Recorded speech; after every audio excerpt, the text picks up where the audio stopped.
ఆహ్వానిస్తూ ఉన్నాను. నేటి వాక్య ధ్యానముగా ఆదికాండము 4వ అధ్యాయము 8వ వచనం నుండి మరి 12వ వచనం వరకు దేవుని వాక్యాన్ని చదువుకుందాం. కయీను తన తమ్ముడైన హేబేలుతో మాట్లాడాను. వారు పొలములో ఉన్నప్పుడు కయీను తన తమ్ముడైన హేబేలు మీద పడి అతనిని చంపాను. యెహోవా, నీ తమ్ముడైన హేబేలు ఎక్కడ ఉన్నాడని కయీనును అడుగగా అతడు, నేను ఎరుగను, నా తమ్మునికి నేను కావలివాడినా అనెను. అప్పుడు ఆయన, నీవు చేసిన పని ఏమిటి? నీ తమ్ముని రక్తం యొక్క స్వరము నేలలో నుండి నాకు మొరపెట్టుచున్నది. కావున నీ తమ్ముని రక్తమును నీ చేతిలో నుండి పుచ్చుకొనుటకు నోరు తెరచిన ఈ నేల మీద నుండకుండా నీవు శపింపబడిన వాడవు. నీవు నేలను స్వేచ్ఛపరచినప్పుడు అది తన సారమును ఇక మీదట నీకియ్యదు. నీవు భూమి మీద దిగులు పడుచు దేశ దెమ్మరివై యుద్ధవు అనేను. ఆమేన్. ప్రభువునందు ప్రియ దేవుని పిల్లలారా, చదవబడిన వాక్య లేఖనం నిమిత్తమే ప్రార్థన చేద్దాం. మమ్మల్ని మిక్కిలిగా ప్రేమించుచున్న మా ప్రియ తండ్రి, గొప్ప దేవ, మీ ఘనమైన ఉన్నతమైన నామానికి స్తోత్రాలు నాయన. ఈ ఉదయమున మేము ధ్యానం చేయటం కొరకు చదువుకున్న ఈ లేఖన భాగాన్ని మా కొరకు దీవించండి. ఈ లేఖన భాగంలో నుండి కొన్ని ఆత్మీయ పాఠాలు మీరే మాకు బోధించి నేర్పించమని యేసయ్య పరిశుద్ధ నామమున అడుగుచున్నాము తండ్రి. ఆమేన్. ప్రభువునందు ప్రియ దేవుని పిల్లలారా, నేటి వాక్య ధ్యానము కొరకు మిమ్మలను ప్రేమతో ఆహ్వానిస్తూ ఉన్నాను. ప్రతి ఉదయం దేవుని తన ఆధ్యాత్మిక కార్యక్రమంలో దేవుని యొక్క లేఖనాలను ధ్యానం చేయటంలో మీరు కూడా పాలిభాగస్తులు అవుతున్నారు కదూ. ప్రతి ఉదయం బైబిల్ వాక్యమును చదువుతూ ఉన్నారా?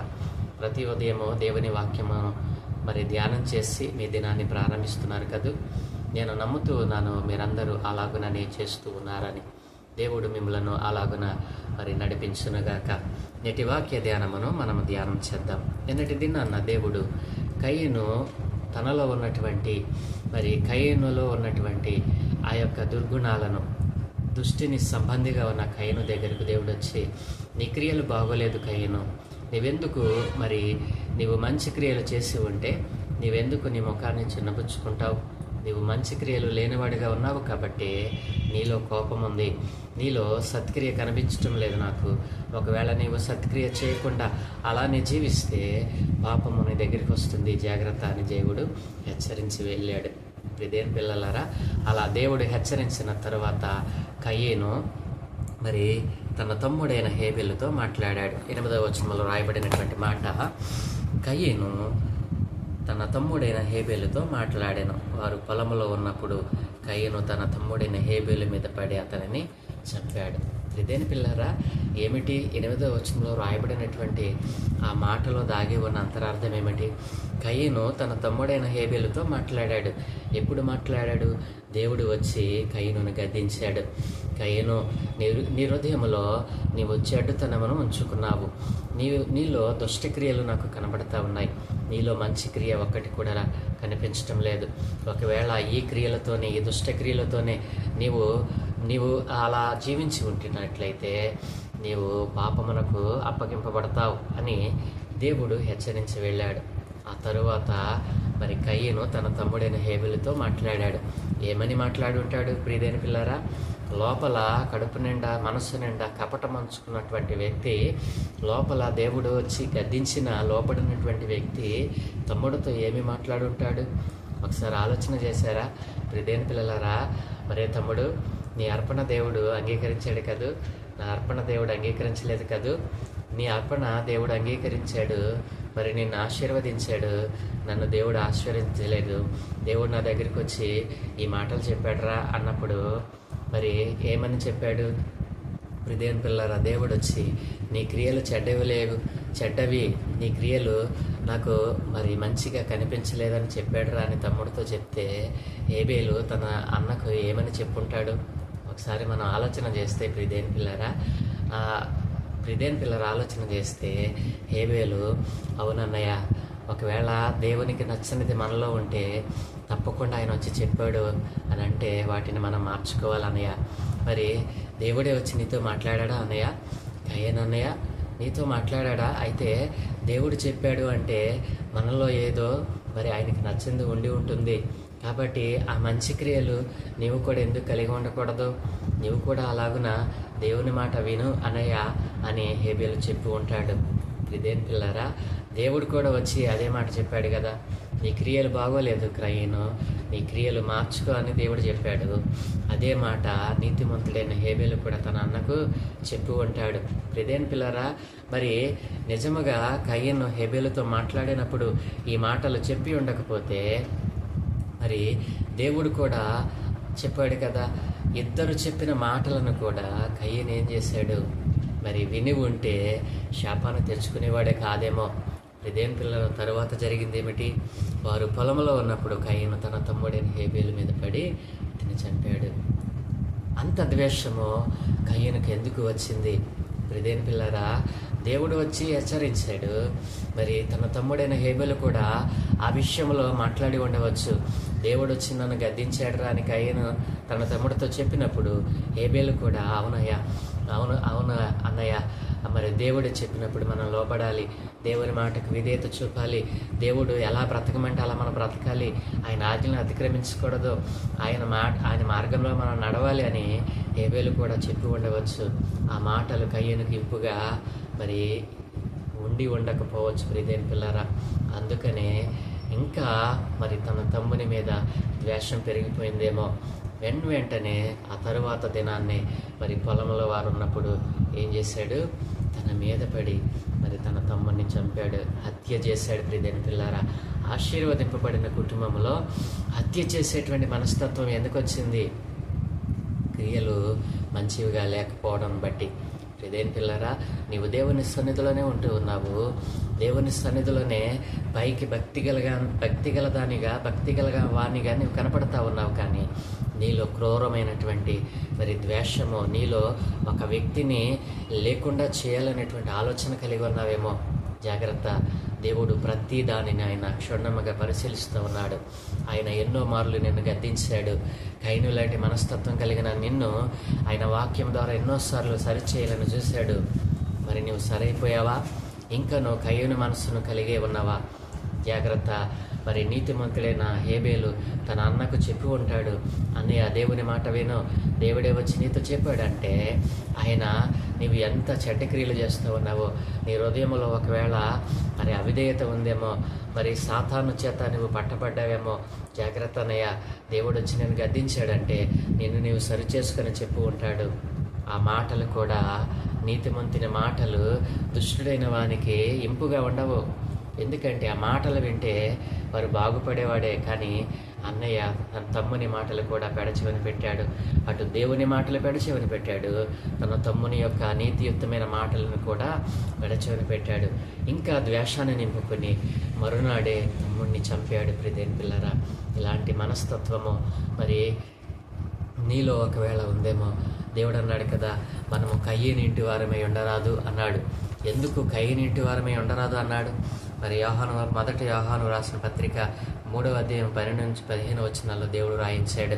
ఏమన్నా తెలుసండి? మనము కయ్యని ఇంటి వారమై ఉండరాదు. వాడు దుష్టిని సంబంధి అయి తన సహోదరిని చంపెను. వాడు అతనిని ఎందుకు చంపెను? తన క్రియలు చెడ్డవియు తన సహోదరిని క్రియలు నీతి గలవినై ఉండిన కనుకనే కదా అని దేవుడు ఇక్కడ తన పత్రికలో కయ్యను గురించి రాయించాడు. ప్రియదేని పిల్లారా, కయ్యను క్రియలు చెడ్డవి, వాడు దుష్టిని సంబంధి. మరి ప్రియదేని పిల్లారా, అలా దుష్టిని సంబంధి అయి ఈ లోకంలో అనేక మంది బ్రతుకుతూ ఉన్నారు. ఇలాంటి కయ్యనులు అనేక మంది ఉన్నారు. మరి అనేక మంది ఇలాంటి దుష్ట సంబంధం కలిగిన వారే, సాతాను చేత పట్టబడిన వారే ఈ రోజున దేవునికి, దేవుని మార్గానికి, దేవుని యొక్క ఆలోచనలకు దూరం అయిపోతూ ఉన్నారు. నా ప్రియ దేవుని సంగమా, దేవుని పిల్లలారా, ఆలోచన చేశారా? మీరు దుష్టిని సంబంధిగా ఉన్నారా? కయ్యను లాంటి మనస్తత్వం కలిగి ఉన్నారా?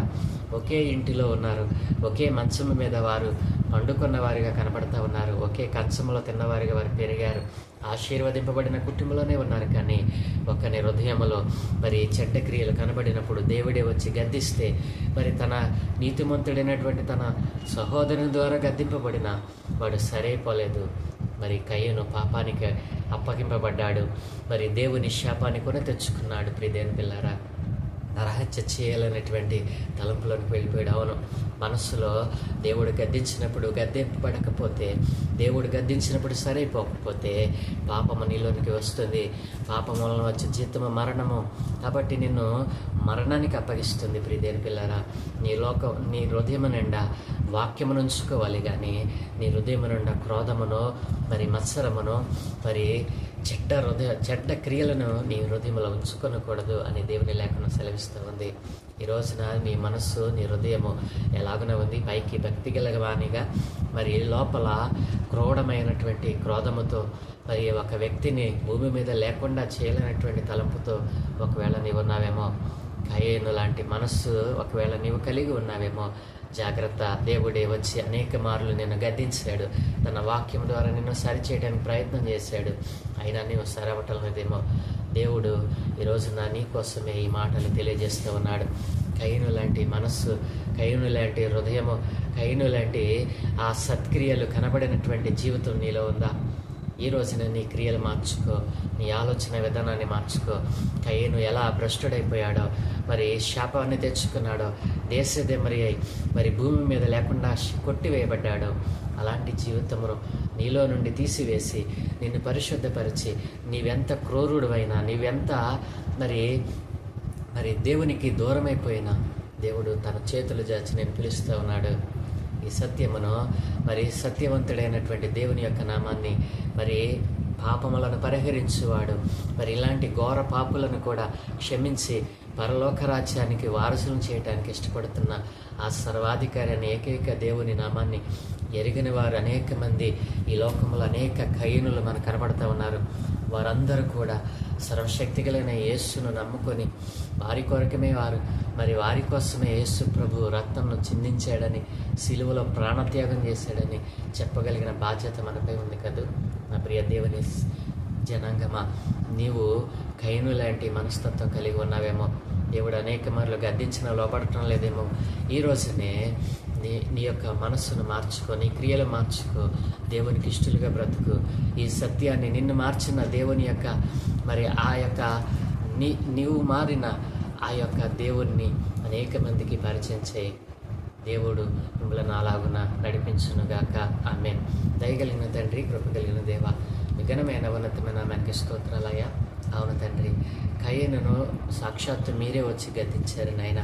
మరి ఆ రాత్రి తన తమ్ముడైన హేబెలుతో మాట్లాడినప్పుడు తమ్ముడు కూడా, అవును మరి అన్నయ్య, దేవుడు చెప్పినట్లుగా నీవు మారు, నీ హృదయాన్ని మార్చుకో, నీ క్రియలు బాగోలేదన్నాడు కదా, దేవుడే చెప్పాడు కదా, నీ క్రియలు మార్చుకొని అని చెప్పి ఉంటాడు.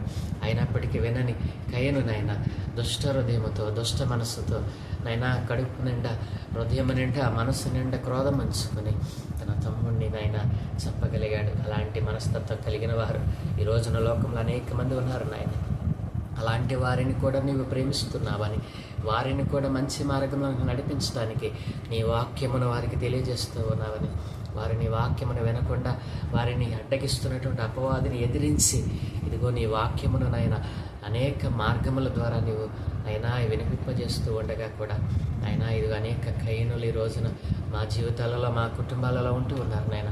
అలాంటి వారందరూ మారు మనసు పొందటానికి, అలాంటి కయీనులందరూ నాయన మరులు కొల్పబడి వారి హృదయాన్ని మార్చుకుని, వారి క్రియలు మార్చుకొని నీకు విధేయులుగా బ్రతకడానికి అనేక మందిని నైనా ఇదిగో తండ్రి నీ సత్యవార్తను ప్రకటించడానికి లేపమని, కయీనులాంటి మనస్సు కలిగి ఎందరైతే జీవిస్తున్నారో వారి మనస్సులు వారందరూ కూడా నాయన నూతనపరచబడి వారందరూ మార్పు నొంది నాయన రక్షింపబడటానికి సహాయం దయచేయమని, దినం మేము చేయపల్లనటువంటి మీ కనుదృష్టి ఉంచి మీ దూతల కాపుదలను గ్రహించి మీరే మహిమ పొందుకోమని యేసయ్య నామమును అడిగి వేడుకుంటున్నాము తండ్రి. ఆమేన్. ఆమేన్.